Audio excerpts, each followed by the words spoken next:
Vamos a examinar hoy lo que podemos denominar como la paradoja de la creencia. Para eso vamos a empezar con un caso muy importante de la clínica en general, que es el trastorno de la personalidad múltiple. El trastorno de la personalidad múltiple es bastante conocido, son personas que pasan de una personalidad a otra con una rapidez increíble, incluso pueden pasar no solamente a una segunda personalidad, sino hasta 5 más, hasta 10 personalidades. Y pueden hacer esos cambios supremamente rápido. Esos 10 cambios, por ejemplo, pueden hacerlos en una hora. Digamos, un cambio de una a otra puede durarse o pocos minutos o incluso segundos. O sea que son efectos supremamente rápidos en general. Hay un psiquiatra llamado Philip Kunz, que fue profesor emérito de la Universidad de Indiana, que se detuvo mucho rato. Él tiene bastantes libros y artículos acerca de ese trastorno.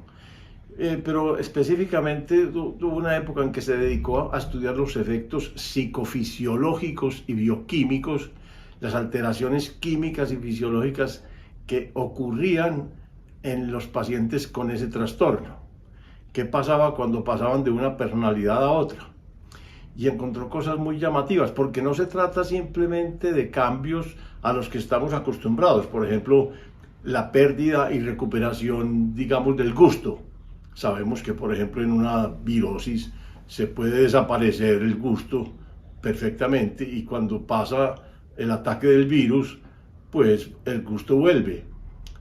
Porque en esos campos, en esos casos, tanto el gusto como el olfato, incluso la vista, pueden de pronto sufrir un bloqueo momentáneo y después, digamos, cambiar ese bloqueo y volver a restituir el sentido. Pero aquí eran cambios supremamente importantes, porque eran mucho más radicales que esas pérdidas temporales de un sentido.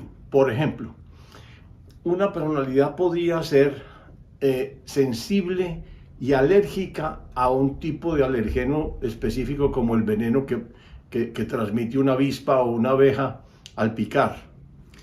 Pero otra personalidad no serlo. Entonces, como esos cambios son tan súbitos, tan rápidos, no hay ningún proceso bioquímico que pueda explicar eso.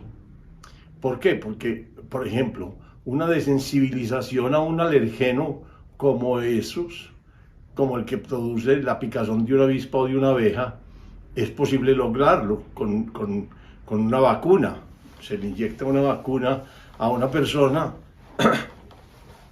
basada en el mismo veneno que tiene, para que se vaya, digamos, desensibilizando a él. Pero es un proceso que consiste, por ejemplo, en aplicarle la vacuna en el antebrazo cada mes durante un periodo de entre 3 y 5 años. O sea, es un proceso muy largo. Entonces, esos procesos tan largos no se explican cómo pueden suceder de un momento a otro. Igual, por ejemplo, una de las personalidades puede ser zurda y la otra puede ser diestra. Pero ¿cuánto se demora un proceso de lateralización de un niño? Se demora años para que se vaya decantando el predominio de hemisferio izquierdo y derecho. El hemisferio derecho regula todo el lado izquierdo y el hemisferio izquierdo regula toda la actividad motriz del lado derecho. Eso se demora un montón. ¿Cuánto se demora un niño aprendiendo a caminar? Porque al principio un niño aprendiendo a caminar, si uno le tomara un electroencefalograma cuando está empezando a caminar, vería que es casi que todo el cerebro el que está activo. Cuando ya aprende a caminar, cuando ya sabe caminar muy bien, son muy poquitas las neuronas que están activas. Es como una cadena de neuronas desde la corteza motriz, pasando por los nervios, pasando por la columna y llegando a las diferentes extremidades, es como si se hubiera decantado el recorrido de la electricidad, digamos, a través de los nervios. Y para decantar eso se gastó un montón de tiempo. Entonces pasar de una personalidad a otra en menos de unos cuantos segundos y cambiar la lateralidad es una cosa, pues, rarísima, tan rara que todavía no ha sido posible explicarla. Sabemos que es la mente la que va haciendo esos cambios, pero no sabemos cómo lo hace, ni mucho menos el detalle de cómo influye con esa rapidez en el cerebro, ni cómo se decide la mente a cambiar de una personalidad a otra, ¿cierto? Eso no se conoce. Se conocen bien los síntomas externos, pero el proceso mediante el cual ocurre, no. Y lo mismo otras cosas, por ejemplo, una personalidad puede tener, digamos, necesidad de usar gafas para ver y otra puede no tener esa necesidad. Entonces, son también cosas complicadas, pero incluso hay cosas como, por ejemplo, cambios en el color del iris. O sea, que hay cosas que ya ni siquiera podríamos apelar a cambios fisiológicos y bioquímicos para explicar, sino que es que ya se requerirían cambios genéticos, porque el iris requeriría un cambio genético para cambiar de color. Entonces son cosas supremamente difíciles, tanto que todavía la ciencia, a pesar de que ese trastorno se conoce hace muchos y muchos siglos, y ha sido, digámoslo, descrito desde muy antiguo y tratado desde muy antiguo, no se conocen todavía los mecanismos internos que lo regulan. Entonces, sabemos que es la mente la que va produciendo eso, pero no sabemos cómo ni qué decide que ella haga una transformación de su personalidad o de la personalidad que está dirigiendo. Ahora bien, por otro lado, uno puede decir, hombre, no solamente es muy raro eso, sino que además es supremamente súbito y tiene que ser un cambio de creencia, de quién soy yo. Entonces yo puedo ser un tipo totalmente introvertido, totalmente tímido, totalmente hermético, que no me abro hacia la sociedad y hacia los demás, y de pronto me concibo a mí mismo como un tipo al contrario, muy extrovertido, muy fácil en la relación, muy afectuoso, amoroso, gracioso inclusive, o sea, abierto, transparente. ¿Cómo logro hacer ese cambio y admitir eso tan disímil en mí? Bueno, no lo sabemos aún, pero sabemos que sí es un cambio en la creencia de lo que somos. De otro lado, ¿por qué hablamos de una paradoja de la creencia? Porque existe, y a nivel muy alto, a nivel, por ejemplo, de los científicos más destacados de todos los tiempos, unas tendencias muy disímiles en la percepción de lo que sería el fenómeno de la conciencia, el fenómeno de la inteligencia superior, el fenómeno de que es primero, si es la materia o si es la conciencia, la mente la que ordena básicamente el mundo material. Entonces, y sabemos que en ese ámbito tan especializado como es el ámbito de la ciencia y de los científicos, una visión como la de Descartes puede perfectamente perdurar siglos sin cambiarse. Entonces, por ejemplo, en la actualidad hay científicos que no admiten ni siquiera la posibilidad de que se hable de la conciencia.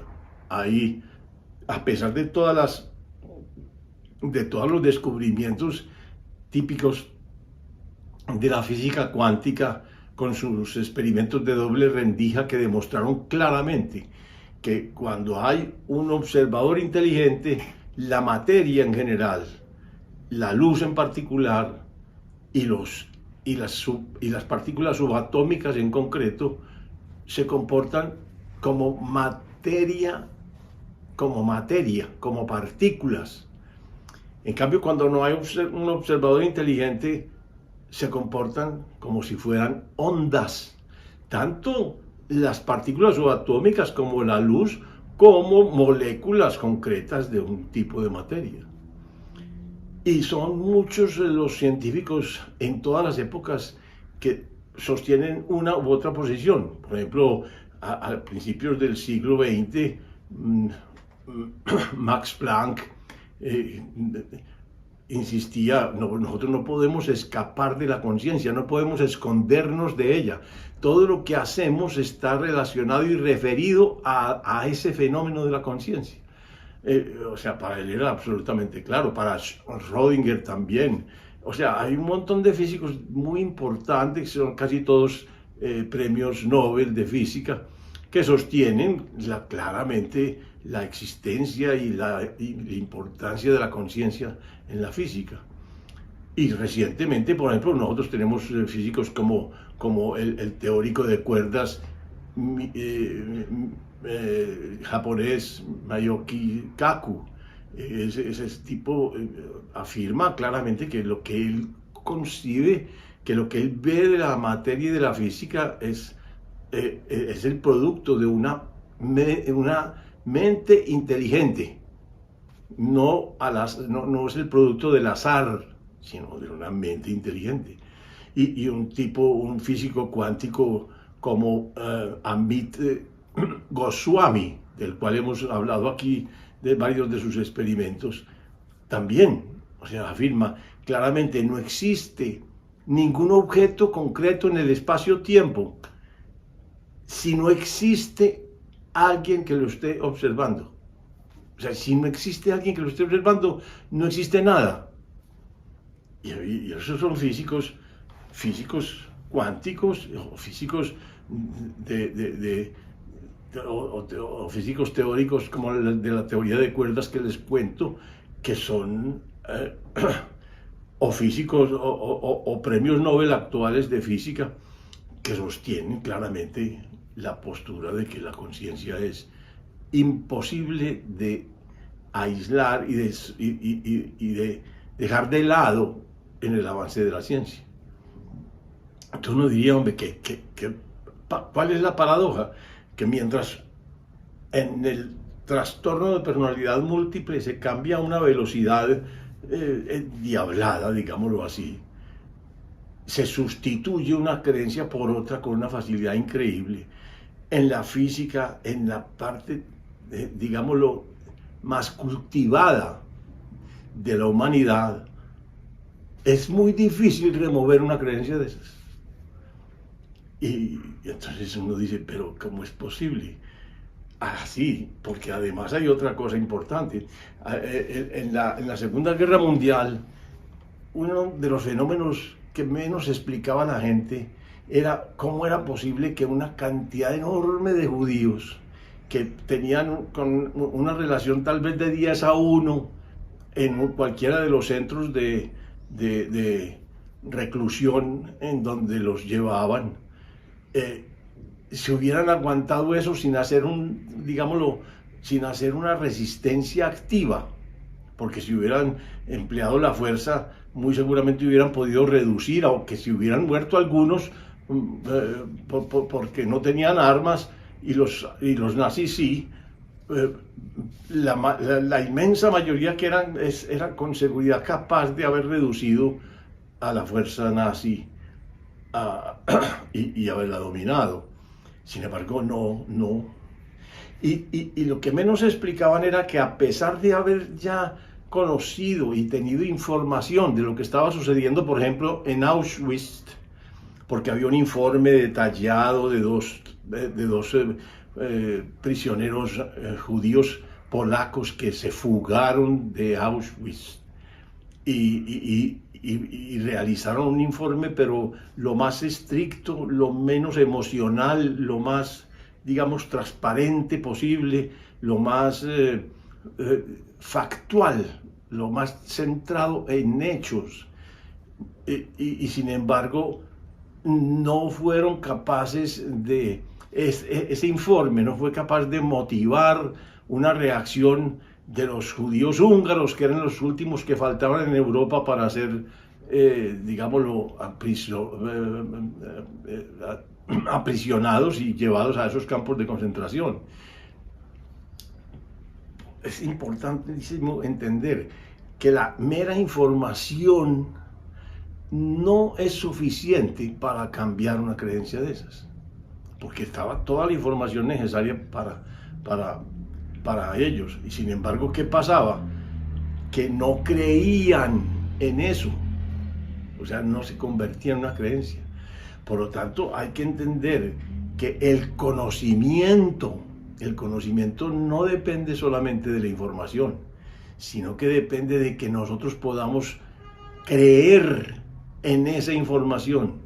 Si no creemos en esa información, entonces no podemos esperar que la conducta se regule por el conocimiento. No podemos esperar ninguna reacción en la dirección del conocimiento. Mejor dicho, no hay conocimiento. ¿Por qué? Porque es claro que, por ejemplo, todos los judíos húngaros, o por lo menos la cúpula grande de los judíos húngaros, tenía el informe. O sea, tenían conocimiento del informe, de lo que pasaba en Auschwitz. Pero a pesar de eso, no reaccionaron. ¿Por qué? Simplemente porque no creían en eso. Entonces, ¿cuál es la conclusión? Que no sabían, no tenían realmente conocimiento de lo que pasaba allá en ese centro de exterminio, porque eso más que un centro de concentración, era un centro de exterminio. ¿Para qué nos sirve eso en la vida práctica? A ver, primero que todo, para entender que aquel que sueña que con un discurso va a cambiar el mundo, pues está absolutamente jodido, pues. O sea, no tiene el menor sentido de realidad, la menor posibilidad. Pero también el padre o la madre que creen que su hijo va a cambiar simplemente porque se le da una información determinada, o política, o espiritual, o moral, o en fin, porque se le da la información, no, eso no es posible esperar un cambio de creencia a partir de eso. Los cambios de creencia simplemente tienen que pasar por el tamiz de la experiencia personal, tienen que ser vivenciados por la gente para poder empezar a formar parte de una creencia. He tenido una clara, digámoslo, noción de eso en la clínica. Cuando yo le quiero enseñar a una persona una técnica para manejar su ansiedad, si yo puedo hacer la demostración ahí durante la sesión y verificar que sí me está haciendo el ejercicio directo ahí, yo puedo confiar en que la instrucción que le doy le sirva. Pero si por alguna razón no tiene en este momento el síntoma concreto y yo no lo puedo trabajar con él de manera que verifique que él sí se da cuenta y advierte que al hacer la técnica se le reduce claramente la ansiedad. Si yo no puedo constatar eso, no puedo confiar en que la información le sirva.